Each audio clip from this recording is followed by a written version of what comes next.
Bom dia, boa tarde, boa noite. Bem-vindos ao Caesarpedia. Eu sou o César. Hoje é 22 de dezembro de 2023 e eu volto aqui com mais uma daquelas duras lições da história que a gente tem que encarar para crescer e seguir adiante. O capítulo 19, uma singular mensagem de amor, ele vai mexer com a imagem de Jesus. Então, lembremos aqui, é só um livro. Isso aqui não é a verdade absoluta. Se os senhores se sentirem ofendidos, não precisam voltar, não tem problema nenhum. Eu não estou aqui para agradar ninguém. Eu estou aqui para contar o que é fato histórico e o que é uma outra leitura do que a gente costuma entender aí como história universal. Então vamos lá. A vítima divina espelha para a humanidade não a solução para o sofrimento e um meio de superá-lo, mas a nossa total e consumada escravidão. A vitimagem funciona porque faz a força do sofrimento parecer mais forte do que a própria força da vida. Sofro, mas serei redimido. Sofro, mas vou para o céu, né? E esse tipo de pensamento se tornou pensamento dominante hoje. Não era assim no passado, não era assim que os povos pré-cristãos pensavam. Ninguém estava pensando em ir para o céu nem para o inferno. Ninguém estava pensando em cometer pecados porque o conceito de pecado não existia. E o Senhor não pode ser condenado sem uma lei anterior que tipifique o ato, correto? E num determinado momento dessa história toda surge um mandamento. E o que é um mandamento, senão uma ordem?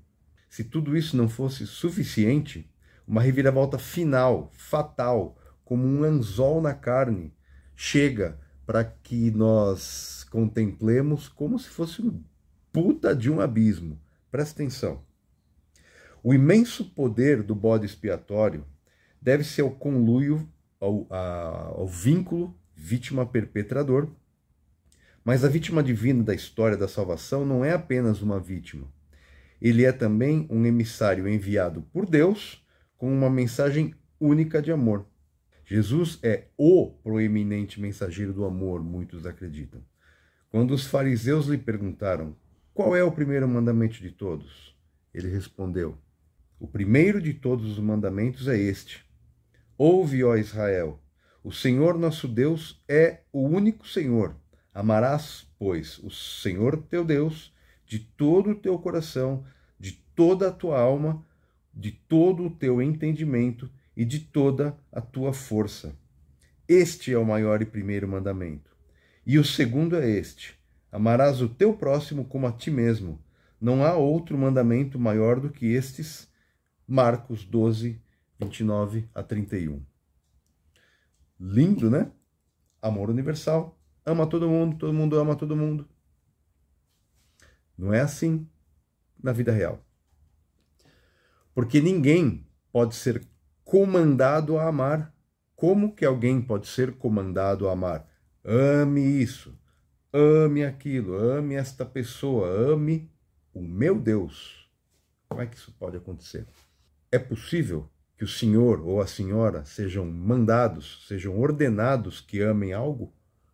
I don't think so. Então aqui a lição é pesada. Alan Watts, no seu livro Beyond Theology, ele fala o seguinte: estamos espiritualmente paralisados pelo fetiche de Jesus.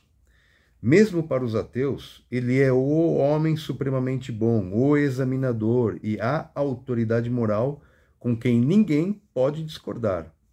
Sejam quais forem as nossas opiniões, devemos forçar-nos a entrelaçar as palavras de Jesus para concordar com elas. Pobre Jesus! Se ele soubesse quão grande seria a autoridade a ser projetada sobre ele, nunca teria dito uma palavra. Então essa é a lição mais difícil, na minha opinião, da história. É o fato de que você não pode ser comandado a amar. Simplesmente.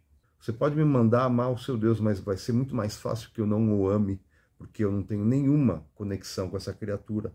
Ah, mas é porque você não entende, você precisa ler, estudar. Ok.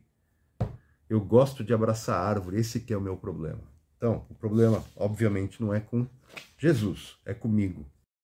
Desnecessário dizer que é um horror ficar falando mal de Jesus, mas não estamos falando mal. Esse é o ponto. Nós estamos falando aqui o seguinte: eu não posso ser comandado a amar. De alguma forma, ao desafiar ou desrespeitar Jesus, parece que estamos menosprezando a nossa própria humanidade. Isso é estranho, mas realmente parece ser assim. E esse sentimento é um bloco enorme na análise e numa possível crítica aos ensinamentos de Jesus. Isso é terrível. A resistência profundamente enraizada à refutação de Jesus é o enorme obstáculo que impede a humanidade de reclamar o seu direito de nascimento divino. Por que essa resistência é tão endêmica e tão persistente? É assim porque a imagem da vítima divina foi consagrada na imaginação humana como um espelho da dignidade humana. Qualquer ataque a Jesus é sentido como uma descortesia à dignidade humana. Tudo o que é dito contra Jesus é imediatamente suspeito, porque à figura de Jesus foi atribuída uma importância preciosa e única. Ela passou a representar a autovalorização inata da espécie humana.